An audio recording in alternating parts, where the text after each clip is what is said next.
Sri Ganesha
अब मेरा श्रद्धा में कोई नहीं, मैं कैसे अपनी जिंदगी गुजार सकती हूँ।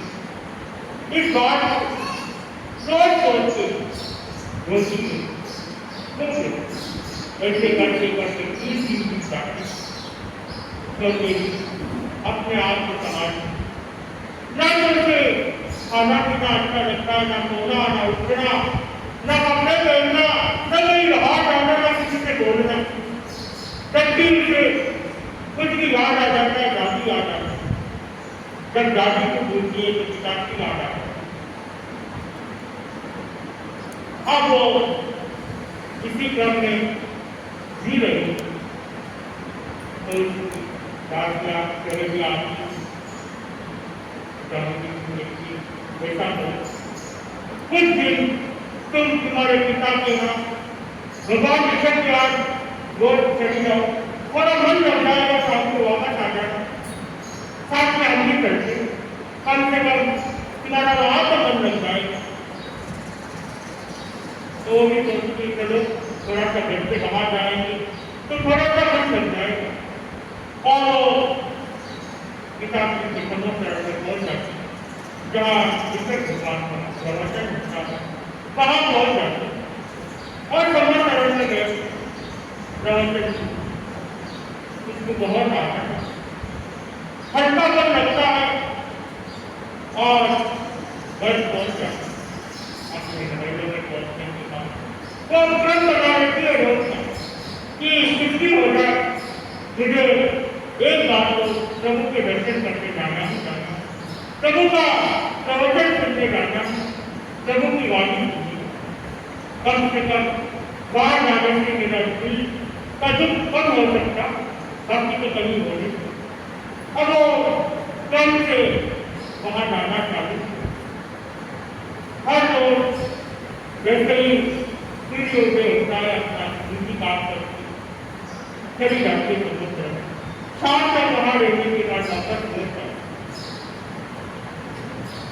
जैसे जैसे समझकरण में जाती उसके अंदर की भावना लगने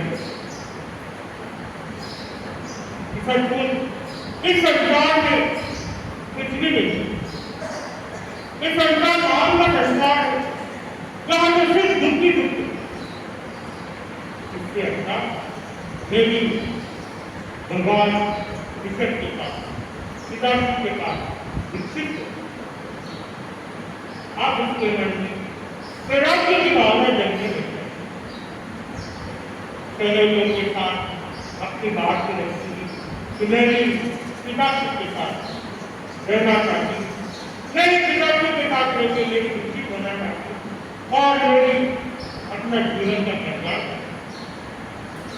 सहेलियां घबरा जाती। हम सम्राट भरत को क्या जवाब देंगे, हम तो इसका मन हल्का करने लेके जा रहे थे, हमें तो पता ही नहीं कि मन में सब वैराग्य की भावना थी। अब वो धीरे धीरे होने चालू हो जाए। अब जामिनी के मन में एक वैराग्य की भावना जग गई, लेकिन अब इस अंदाज खाना लगने लग गया, इससे सब खाने लगने लगे, कोई रिश्ता नहीं रहा, रिश्ता मुझे कोई पसंद ही नहीं रहा। अब सहेलियां आए नहीं आए क्या फर्क पड़ रहा है, उसे तो समय होते समाचारण में पहुंचना है, जैसे समय होता तैयार हो जाती और समाचारण में पहुंच। अब वो किसी का इंतजार नहीं करती कि सहेलियां आएंगे, राज्य आएंगे तो जाऊंगी, और किसी का इंतजार नहीं, क्योंकि इसके घर में मेरा बोल गया। अब धीरे धीरे रोज समाचार पहुंचने लगते और एक घर में बैठे बैठे साथ मैं अब समय बर्बाद नहीं करना चाहिए, ये बात मेरे भाई को बोल के आज्ञा लेके मुझे अपने मंदिर की ओर आगे बढ़ते रहे। एक चिंतन करती रहती, जैसे ही चिंतन करती है वो सोचने लगती है वापस कि अभी दादी माँ को बहुत दिन हुएगी और भैया से मैं कैसे बात करूँगी, क्या कहूँगी भैया से, तो मैं कुछ दिन रुक जाती, बाद में ही बात करती। जब जाती अपने रोटी का समझ कर रखने जाना और घर के अपनी साधना धीरे धीरे सीखती है। एक दिन भैया के पास आके खड़ी हो गई। भैया के पास आके भैया कहना चाहती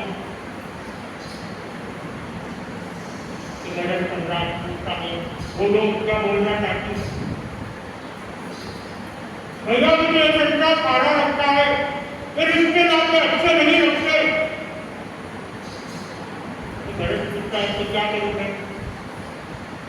भैया मैं चाहती हूँ पिताजी के साथ मैं भी अपना परिवार मैं भी विकसित करना।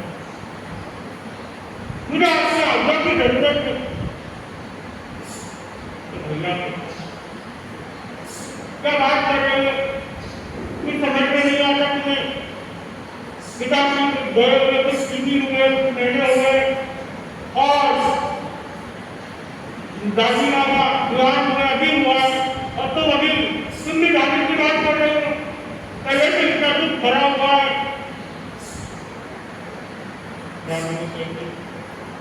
भैया आप इस बात के चिंतन करना और मुझे वैसे आपको उम्मीद लेके मुझे आज्ञा दे देना मैं हिस्सा लेना। ठीक है जब भी मुझे समय मिलेगा मैं चिंतन करूँगा और वापस अपने क्रम में लग जाऊँ। अब मुझे दिन में कुछ भी अच्छा नहीं लगता। दिन दिन सब चीज से दूर होती जा रही और उसके मन में विरागी की भावना और डरते डरते उसकी चिंतन करते क्या मैं हमारे विकास किन कर्मों का रिश्ता है क्योंकि मेरे पिता से मैं विकास मेरा भी मन उसी तरफ जा रहा हूँ।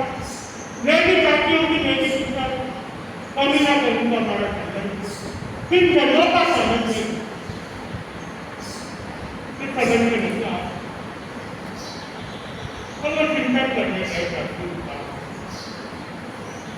एक समझ करेंगे और समझ करके बैठे बैठे चिंतन करती हूँ कि मेरा इस जन्मों का रिश्ता था पता नहीं इस जन्म में आपकी पुत्री के रूप में जन्म ली और मैंने बच्चे की वैरागी की भावना है और मैं भी शिक्षा देना चाहती हूँ। अब उसके मन में एक हल्के से बच जाती हूँ इस जमाने के लिए कि मैं बहुत कहाँ से आई हूँ और मेरा आगे का इंसान के मन में जाता है इसे डॉक्टर नहीं चाहती है न सेव करता आज के जमाने के कोई सारी बात नहीं थी कोई अंदर कोई जिज्ञासा हो जाती है जब तक समाधान नहीं मिलता है वो जैसे बिना पानी के लड़की की तरह तड़पता रहता कभी ना कभी समाधान ढूंढने चला ही जाता ऐसे कैसे वो भी समाधान ढूंढने जब कोई सोचने गए हमारा किस तरह का पता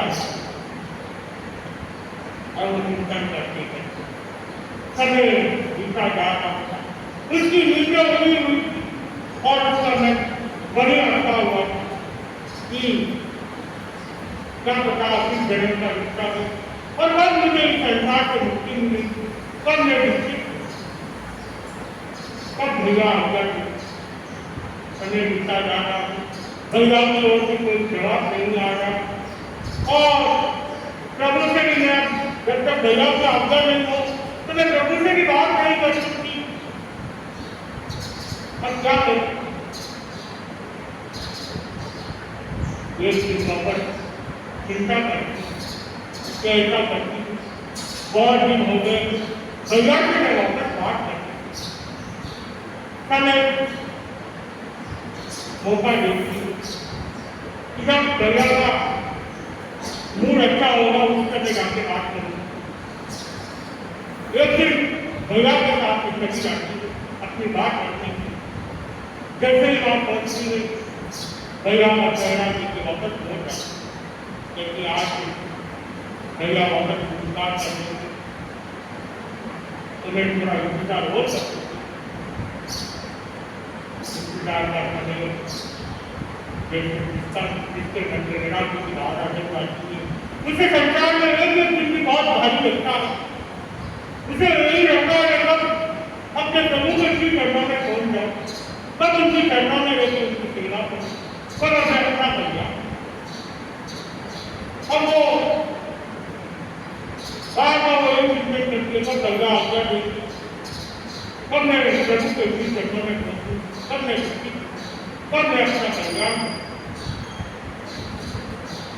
और मौका देकर वापस भैया के पास पहुंच जाते और भैया से पूछती, भैया मैं आपको कुछ कहना चाहती हूँ। भरत बोलता है, बोलो क्या बोलना चाहती हूँ? भैया मैंने कुछ भी पहले दूसरा की बात करी कि आपने कुछ चिंतन किया। भैया कहना मैंने कुछ चिंतन नहीं किया। पहले तुम सोचो कि तुम्हें क्या करना है। शिक्षा देना इतना आसान नहीं है, जो तुम सोच रहे हो इतना आसान काम नहीं है।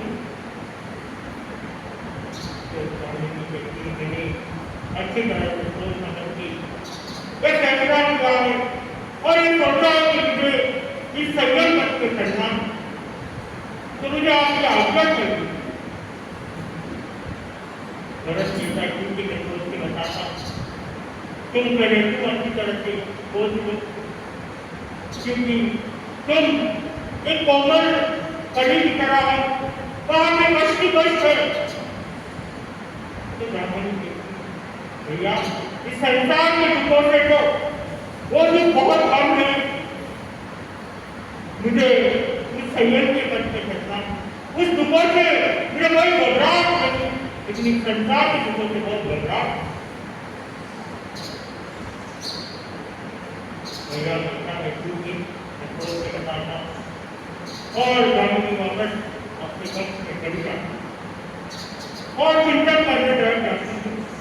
अब कब भैया आज्ञा देगी और कब मेरा आज्ञा अब काफी सुनते हैं कि कब क्या होता है, भैया कैसे आज्ञा देते हैं और कैसे दिशा की आज्ञा देते हैं, इसी के साथ बहुत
भगवान महावीर वीतरागिता के महान साधक, महान तपस्वी, युग प्रधान आदर्श महासमंत मोक्ष कुमार उपस्थित श्रावक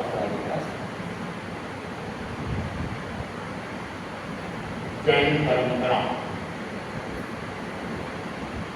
में विध्वंसों का अपना विशिष्ट महत्व रहा और जैन साधना पद्धति तीर्थंकर की वाणी पर आधारित है। वर्तमान में हम चरम तीर्थंकर भगवान महावीर की साधना के अंदर साधना रहे और भगवान महावीर ने सर्वज्ञता की प्राप्ति के बाद में अपना प्रवचन दिया अमृतवाणी प्रदान की, जिसको गणधरों ने गुंथित किया, संग्रहित किया, एकत्रित किया। इतना भगवान महावीर ने बताया। वर्तमान में वह सारी वाणी हमारे पास उपलब्ध नहीं है, कुछ अंश ही हमारे पास में उपलब्ध। कारण रहे बड़े बड़े 12-12 साल के अकाल जब पढ़ने लगे और आहार पानी की पूरी प्राप्ति नहीं हो पाई, बहुत दिग्विदिबल कमजोर होता गया और जो स्मरण, क्योंकि उस जमाने में लिखने का कोई विधान नहीं था, सारा ज्ञान कंठस्थ था और वह धीरे धीरे विस्मृति के कगार पर जाने लग गया। लेकिन बाद में आने वाले आचार्यों ने चिंतन किया, स्मृति और धीरे धीरे कमजोर होता जा रहा है और अगर जो ज्ञान हमारे पास में है उसे लिखा नहीं गया तो ये ज्ञान 21,000 वर्ष तक तो पहुंच भी नहीं पाएगा। समय समय से आचार्य अपनी दृष्टि का प्रयोग करते हैं, युग के अनुरूप कुछ परिवर्तन करते हैं। हालांकि लिखना मात्र प्रायश्चित का कारण था। एक अक्षर भी साधु लिख नहीं सकता, यहाँ तक कि मिट्टी के अंदर भी वह न अपना नाम लिख सकता था, न भगवान का नाम लिख सकता था, न कोई मंत्र लिख सकता था। लिख के मिटा भी लिया, लेकिन इतने मंत्र में प्रायश्चित था। उसके बावजूद जैनाचार्य ने चिंतन किया कि अगर ज्ञान को सुरक्षित रखना है तो लिखने के विधान को प्रारंभ करना पड़ेगा। और उसके बाद में लिखने की परंपरा चालू की गई। अनेक आचार्य लिखने के पक्ष में थे तो अनेक आचार्य उसका घोर विरोध कर रहे हैं। लेकिन जो क्रांतिकारी आचार्य होते हैं वे विरोधों को नहीं देखते हैं, जो करणीय कार्य है उनको वे करते हैं। वे हमेशा दूरदर्शिता का प्रयोग करते हैं और हम उन आचार्यों के प्रति आभारी हैं, कृतज्ञ है कि उन्होंने आगमों को लिपिबद्ध करवाकर हमारे ऊपर बहुत बड़ा उपकार किया। और नहीं तो संभवतया आज तक तो आगम ज्ञान लुप्त ही शायद हो जाता। भगवान महावीर की वाणी हमारे पास उपलब्ध है। श्वेतांबर परंपरा में 25 आगम, सभी श्वेतांबर परंपरा, चाहे वह मूर्ति पूजे कामनाएं हो, स्थानवासी संप्रदाय हो या तेरा धर्म संघ, 32 आगमों को सभी स्वीकार करते हैं। उसके अतिरिक्त मूर्ति पूजक परंपरा के अंदर 45 आगम, 84 आगम की बातें भी आती है, लेकिन उनको स्थानवासी और तेरा परंपरा स्वीकार नहीं करती है। और उन्हीं में प्राय मूर्ति पूजा इत्यादि की बातें आती है। मूल आगमों में द्रव्य पूजा का कहीं उल्लेख उपलब्ध संभव गया नहीं। दिगंबर परंपरा तो आगमों को मानती ही नहीं कि सारे के सारे आगम लुप्त हो गए और वे आचार्य कुंदाचार्य ने जिन ग्रंथों की रचना की उन्हीं को आगम रूप में स्वीकार करते हैं। भगवान की वाणी में कहते हैं लुप्त हो चुकी। तो श्वेतांबर परंपरा के अंदर जो 32 आगम हैं उनके अंदर एक सूत्र है उत्तराधन सूत्र, एक महत्वपूर्ण सूत्र है और भगवान महावीर की अंतिम देशना कही जाती है। जब भगवान महावीर को पता चल गया बस अब निर्माण का समय निकट आ गया है और उन्होंने अंतन को स्वीकार कर लिया। अंतन स्वीकार के बाद में वे निरंतर प्रवचन करते रहे। उस समय उन्होंने सुख विभाग और दुख विभाग के 10 अध्ययनों का उपदेश दिया। उत्तराधन सूत्र के 36 अध्ययनों का उपदेश दिया। उसके अलावा अनेक प्रश्नोत्तरों की जिज्ञासाओं का समाधान भी भगवान ने दिया था। तो उत्तराधन सूत्र जिसमें ज्ञान साधना पद्धति की या ज्ञान ऋषि मुनियों की अनेक बातें कि धर्म की आराधना कैसे की जाती है, प्रार्थना ज्ञान के बारे में, ब्रह्मज्ञ के बारे में अनेक चीजें उत्तराधन सूत्र के अंदर उपलब्ध होती है। उत्तराधन सूत्र का एक 29वां अध्ययन है, बड़ा ही महत्वपूर्ण अध्ययन है और धर्म की आराधना कैसे की जानी है उस अध्ययन के अंदर बड़ी गहराई से उसमें धर्म का बोध दिया गया है। धर्म का प्रारंभ कैसे होता है, धर्म की आराधना कैसे होती है, धार्मिक व्यक्ति में क्या क्या चीजों की अपेक्षा रहती है। तो उत्तराधन सूत्र का 21वां अध्ययन है उसको मैं प्रारंभ करने का प्रयास कर रहा हूँ। भगवान के सामने प्रश्न किया गया, संवेदनम बनते विवेकिन जननी, कि भगवान संवेद से जीव को किस चीज की प्राप्ति होती है। भगवान कहते हैं संवेदनम अनुत्तरम धम्म सत्यम दर्शी, अनुत्तराय धम्म सत्याय संवेदम अवमागच्छति, अनुत्तरम बंधि को मान माया लोभे फलई कम्मं न बंधई सपच्चयम चरणम नित्यत्व विशोहिं ताऊ दंसनाराय भवई दंसं विशोहिये योगं विशुद्धाय अच्छे गैयणं तेनेव भवत्कहेनं सिद्धई सोये योगं विशुद्धाय तत्सं गुणो भवत्कहनं न इक्तमयि। भगवान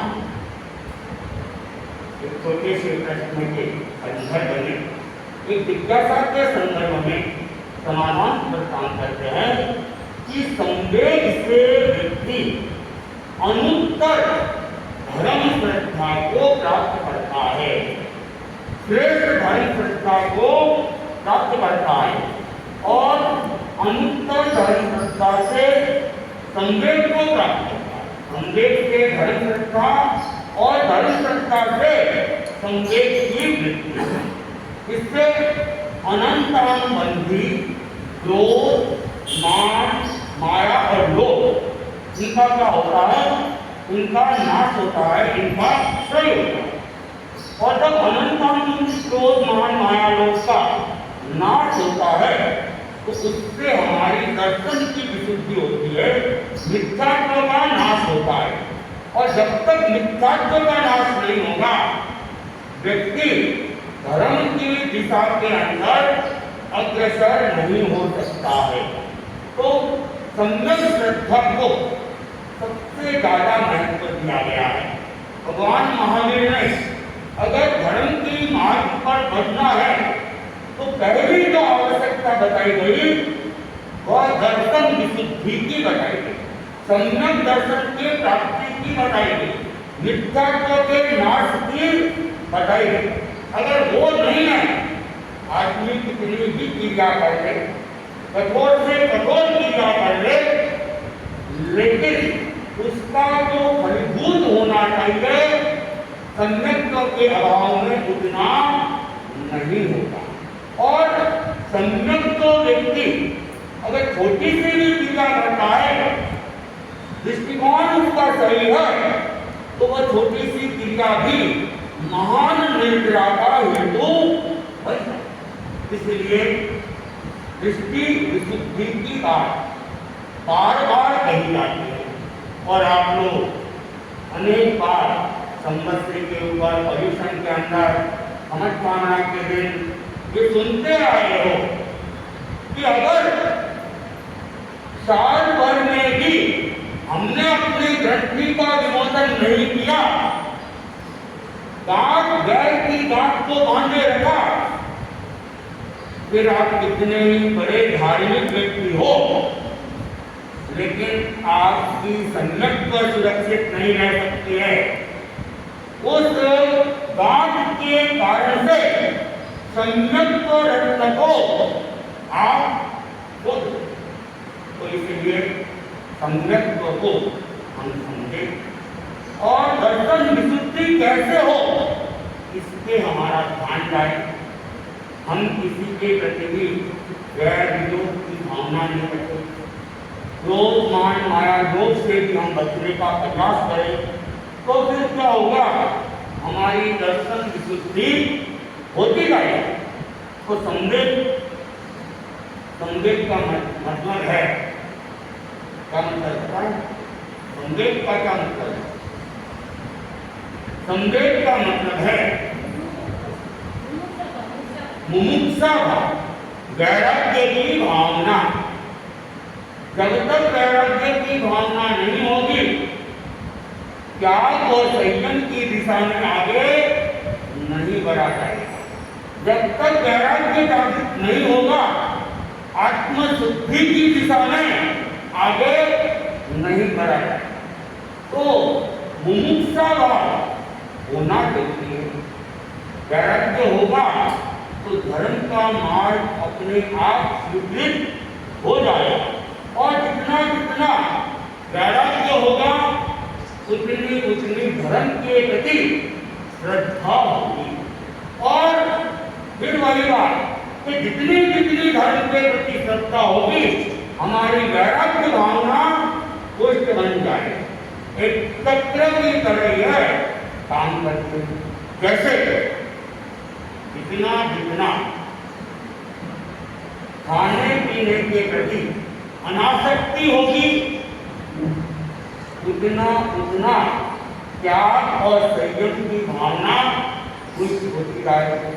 और जब तक त्याग और संयम की भावना पुष्ट होती जाती है, तो उसकी खाने पीने की लालसा धीरे धीरे कम होती।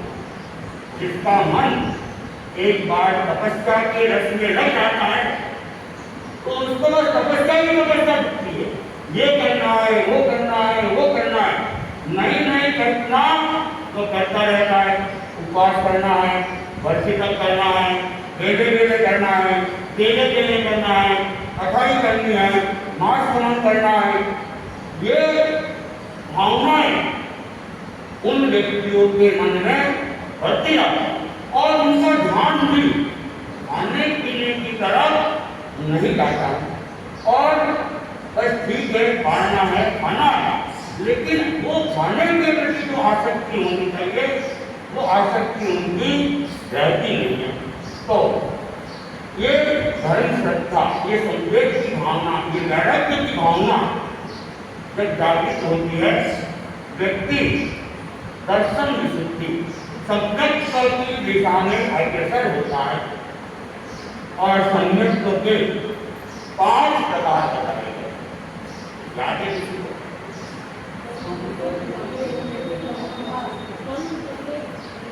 संगत के 5 प्रकार। ये तो लक्षण है।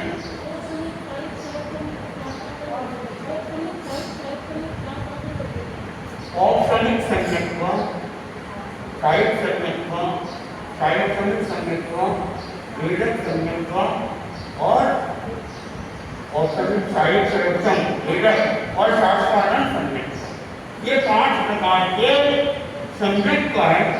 और इन 5 प्रकार के सम्यक्त्व के अंदर सबसे महत्वपूर्ण सम्यक्त्व है साहित्य सम्यक्त्व की प्राप्ति। साहित्य सम्यक्त्व अगर एक बार आ जाता है तो आने के बाद फिर वापस नहीं जाता। एक बार आया है तो वो मोक्ष में भी साथ रहेगा। और जिसको साहित्य सम्यक्त्व आ गया, जिस जन्म के अंदर साहित्य सम्यक्त्व आ गया, अगर उस जन्म में पहले से आयुष्य का बंधन नहीं हुआ है, उसी भाव में मोक्ष अनिवार्य रूप से आएगा।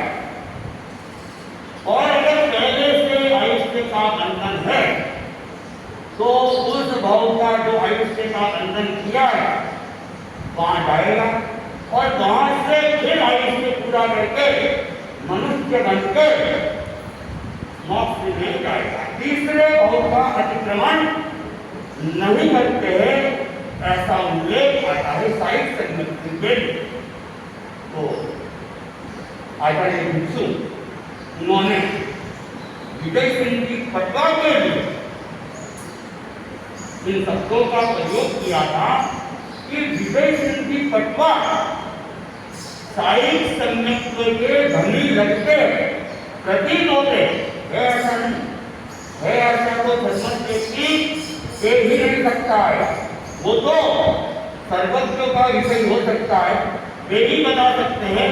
विशिष्ट ज्ञानी अचिंत्य ज्ञानी ही बना, लेकिन उनकी जो धर्म के प्रति श्रद्धा थी, निष्ठा थी, अनेक बातें धर्म संघ के बारे में उनकी स्थिति सुनने के बावजूद भी वे डगमगाए नहीं।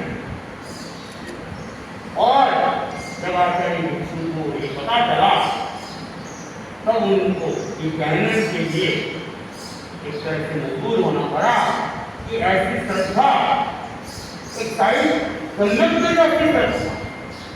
राजा सैनिक, सम्राट सैनिक भगवान महावीर का भक्त था और अटूट आस्था थी और उसी के कारण से साहित्य सम्यक्त्व की प्राप्ति हो गई। देवलोक के अंदर भी उनकी भगवान महावीर के प्रति दृढ़ आस्था की चर्चाएं होने लगी। तो निष्ठार्थी देव उन्होंने कहा क्या हारमास का पुतला है, उसको दिखाना कोई बड़ी बात नहीं है। और वो देवता रूप बदल के आ जाता है। अनेक ऐसी बातें जो धर्म से श्रद्धा को हटा दे, धर्म गुरु से श्रद्धा को हटा दे, वैसे चीजों का निर्माण देवता ने अपनी शक्ति के द्वारा कर दिया। आंखों के सामने दिखने के बावजूद भी राजा सैनिक उसके ऊपर उसको विश्वास ही नहीं, ऐसा हो ही नहीं सकता है। भगवान महावीर का जो शासन है वो अपने आप में शुद्ध धर्म का शासन है। और ये सारी बातें केवल मात्र भटकाव है, बहकावे में ले जाने वाली है। अनेक परीक्षण के बाद भी सम्राट सैनिक बिगा नहीं, लेकिन आखिर उसको हारना पड़ा और सैनिक के सामने नतमस्तक होना पड़ा। और उसने बताया मैं तो आपकी श्रद्धा की परीक्षा के लिए फिर श्रद्धा होती है, सम्यक्त्व को वही देखती है और छोटी मोटी बातें होती है और व्यक्ति की श्रद्धा हुई जाती है, सम्यक्त्व टिक नहीं सकती है। दूसरी बात कि व्यक्ति सदमस्त है, सदमस्त व्यक्ति भूल कर सकता है, भगवान महावीर के युग में भी भूले हुए और वर्तमान में भी बीच के काल में भी होती आई है। और यहाँ तक कि सदमर्श व्यक्ति भटक सकता है। स्वयं भगवान महावीर का जमाई वो भटक गया और भगवान के सिद्धांतों के विपरीत सिद्धांत की कल्पना कर और उसका साथ करने के लिए उसी जमाने की पत्नी जो कि स्वयं भगवान महावीर की संसार से पुत्री थी, उसने भी अपने पिता का साथ छोड़ दिया और अपने पति के और चिन्हों के ऊपर आगे बढ़ी। 1000 साथियों के साथ उसने समाधि का साथ दिया था, लेकिन बाद में उसके बोध हो जाता कि मैं गलत राह से आ गई। भगवान महावीर का मार्ग ही सही मार्ग और वह पुनः लौट जाती है और अपनी गलती का पश्चाताप करती है, प्रायश्चित करती है, आलोचना करती है और पुनः शुद्ध मार्ग में अवस्थित हो जाती है। तो ये आवश्यक है कि धर्म के प्रति हमारी दृढ़ आस्था बनी रहे। समय के साथ में परिवर्तन हो सकते हैं, धर्मस्थावश साधु साध्या भी भूल कर सकते हैं, लेकिन सिद्धांत कभी भी गलत नहीं हो सकते हैं। आराधना करनी है तो सिद्धांतों की आराधना करनी है, आस्था रखनी है तो सिद्धांतों के ऊपर आस्था रखनी है। सिद्धांत तो सर्वकालिक है, जो अतीत में थे वे ही आज है और वे ही भविष्य में रहेगा, उसमें कोई परिवर्तन नहीं। अगर उसके प्रति दृढ़ दृष्टिकोण है, हमारा दृढ़ निष्ठा है, दृढ़ विश्वास है, हमारी सम्यक पर सुरक्षित रह जाए। इसलिए हम क्रिया पक्ष के ऊपर ज्यादा बल नहीं रहते हैं, हम सम्यक के ऊपर ज्यादा बल करते हैं। क्रिया तो कोई भी कर सकता है और क्रिया पक्ष की बात करें तो फिर श्वेतांबर परंपरा से दिगंबर परंपरा और ज्यादा श्रेष्ठ हो जाए और दिगंबर परंपरा से भी ज्यादा श्रेष्ठ पशु योनि हो जाए। वो भी तो दिगंबर है। दिगंबर साधु को तो फिर भी मकान मिल जाता है, रहने के लिए आवास मिल जाता है और समय पर अनुकूल भोजन भी मिल जाता है, लेकिन पशु पक्षी बेचारे कितना सहन करते हैं, सर्दी को सहन करते हैं, गर्मी को सहन करते हैं, बरसात को सहन करते हैं, लोगों की दुकान को सहन करते हैं। पूरा भोजन मिलता भी है, नहीं मिलता है, गर्मी है, ठंडा पानी मिलता भी है, नहीं मिलता भी है, साफ और शुद्ध पानी मिलता भी है, नहीं भी मिलता है। सब परिस्थितियों को वे सहन करते हैं। तो निद्रा तो उनको ज्यादा होनी चाहिए, लेकिन संयत्व के अभाव में निद्रा बहुत तपस्या करने के बाद भी कम नहीं है और संयम जो है कम साधना करने के बाद भी अधिक निद्रा के भगवान की मानी। इसलिए निद्रा का जो संबंध है, धर्म का जो संबंध है, वह दर्शन विशुद्धि के साथ जुड़ा हुआ है और जब दर्शन की विशुद्धि होगी तो धर्म की प्रति श्रद्धा बढ़ता है। गीता के अंदर भी कहा गया है कि हमारी श्रद्धा स्थिर रहनी चाहिए, क्योंकि संशयी आत्मा विनश्यति, कि जो संसार आत्मा है वो अपना विनाश कर जाता है। दयाचार्य ने भी हाजरी के अंदर लिखा है, शंका रखने के नहीं बोला कि जो शंका रखता है वह व्यक्ति बोला है और अपना विनाश कर रहा है और अपना विनाश उससे ज्यादा मूर्खता या भोलापन क्या हो सकता है। इसलिए दयाचार्य ने भी वही बात कही कि हमें धर्म के प्रति श्रद्धा रखनी चाहिए, सम्यक को पुष्ट रखना चाहिए, और जो बार बार शंकाएं करेगा ये कभी भी सफल नहीं हो सकता है। समय तो कम है, इतना बहुत कम भी है कि मैं उसको संक्षेप के अंदर, बहुत संक्षेप के अंदर बता रहा हूँ। एक लड़का था, उसको बात पे शंका हो रही, हर बात में शंका।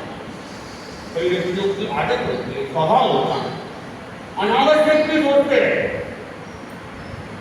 जिसका कोई मतलब भी नहीं है, लेकिन वो बस कुछ सोचने में ही अपना दिमाग लगाते। काम तो कम, लेकिन सोचना ज्यादा, और उसकी फलश्रुति कुछ भी नहीं। तो वो लड़का भी सोचता रहता है, अरे ये पंखा चल रहा है, कहीं गिर गया तो क्या होगा, ये छत गिर गई तो क्या होगा, पुल के ऊपर चल रहा हूँ, पुल गिर गया फिर क्या होगा। हर बात में खाना खाता है, अरे कहीं गैस गिरा गया तो क्या होगा। उसका बाप समझाता कि ऐसे शंका में रहने से काम नहीं करता है, इससे तो जीवन आसान हो जाएगा। हमें कहीं न कहीं तो विश्वास करना होगा, लेकिन उसके वो बात समझ में नहीं आई। और जिनके जैसी धारणा घट जाती है, वो व्यक्ति उसको भले कितना भी समझाओ, बस वो उसका दिमाग ऐसा ही नहीं, और ज़्यादा समझाने जाएगा तो उसका खुद का दिमाग भी और खराब होने लग जाएगा। तो आपने कुछ समझाया, लेकिन वो उसके समझ में नहीं पड़ रहा था। एक दिन बाप का तो देहांत हो गया, पेट का बेटा था, वन बहुत था, हवेली बहुत बड़ी थी, और नौकर चाकर भी खूब थे। अब उसके मन में शंका आ गई कि इतने सारे नौकर चाकर हैं, और कहीं इन लोगों ने ही चोरी कर ली तो, इन्होंने ही सब कुछ लूट लिया तो, इन्होंने ही मुझे मार दिया तो उसने क्या किया, सब नौकरों की छुट्टी कर दी, कोई नहीं चाहिए।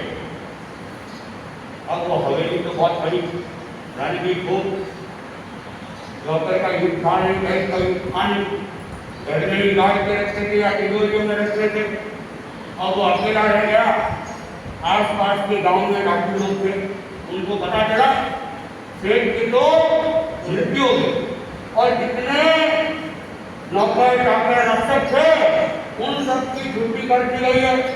तो डॉक्टरों ने कहा अच्छा मौका, ज़्यादा श्रम भी नहीं करना पड़ेगा, ज़्यादा मेहनत भी नहीं करनी पड़ेगी, और सम्मान मिल जाएगा।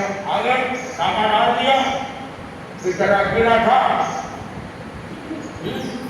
उसको तो बांधा एक तरफ, और जितना भी धन माल था सब लूट लुटा के चले। अब बेचारा निर्धन हो गया, गरीब हो गया, खाने के भी लाले पड़ने लगे। सेठ ने तो बहुत छोड़ा था, लेकिन उसने अपनी प्रकृति के कारण जो प्राप्त था उसको भी खो दिया। और उसको याद आया, पिताजी ने कहा था कि संकट की घड़ी आए तो तुम अपनी कुल देवी को याद कर लेना।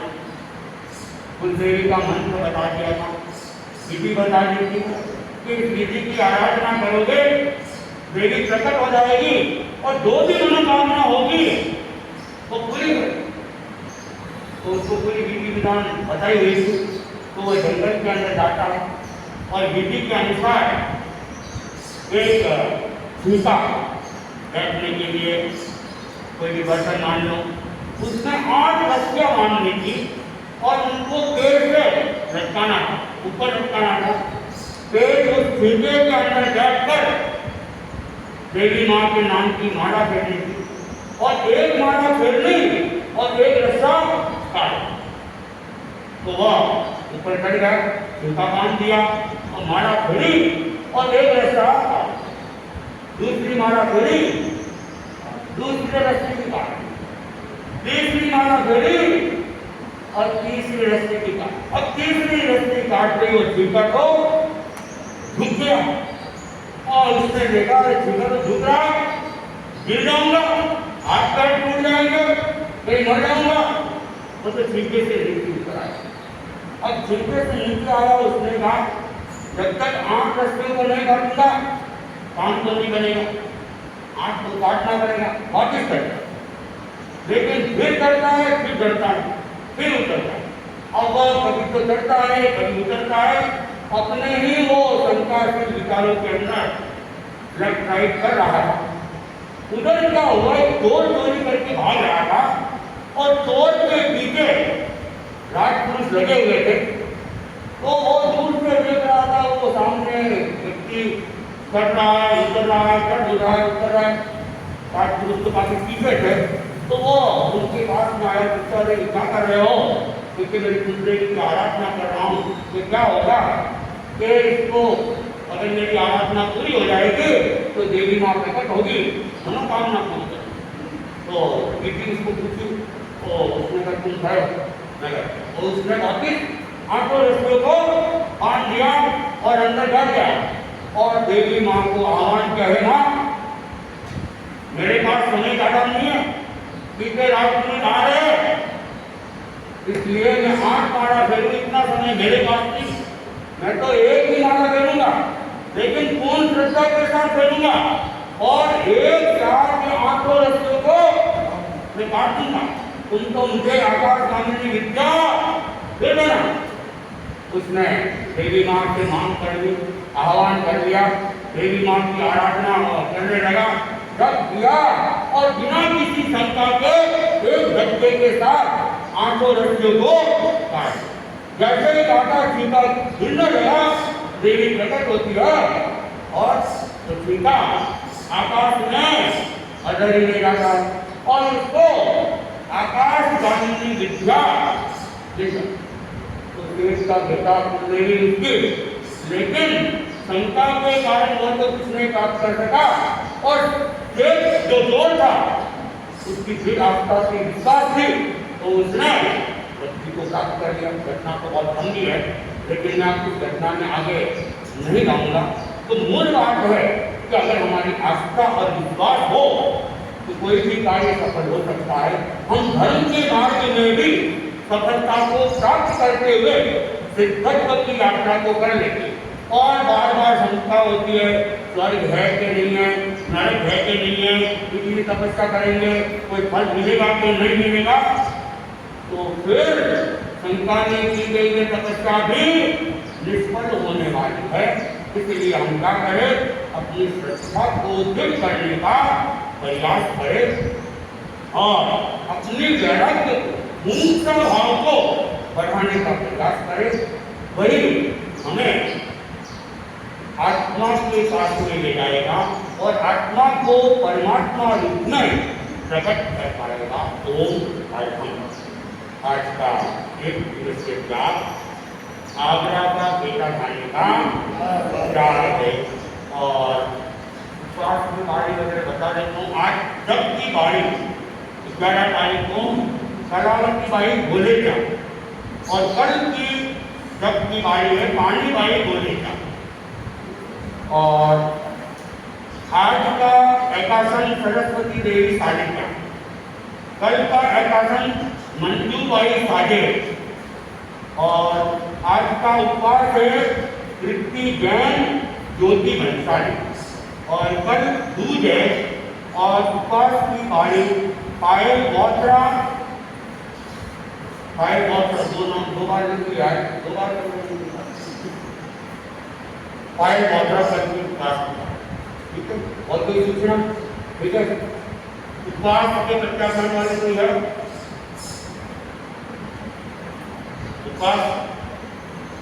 देव गुरु धर्म की साक्षी कल सवेरे सूर्योदय तक तीनों आठ के त्याग है, रात को 8:30 के त्याग है, कच्चा पानी पीने के त्याग है। आकर्षण का कच्चा काम देव गुरु धर्म की साक्षी कल सवेरे सूर्योदय तक एक बार एक जगह 1 घंटे से अधिक खाने के त्याग है, सचित्र खाने के त्याग है, कच्चा पानी पीने के त्याग है, रात को 4:08 के त्याग है। सुने मंगल और कोई बेटा केला कला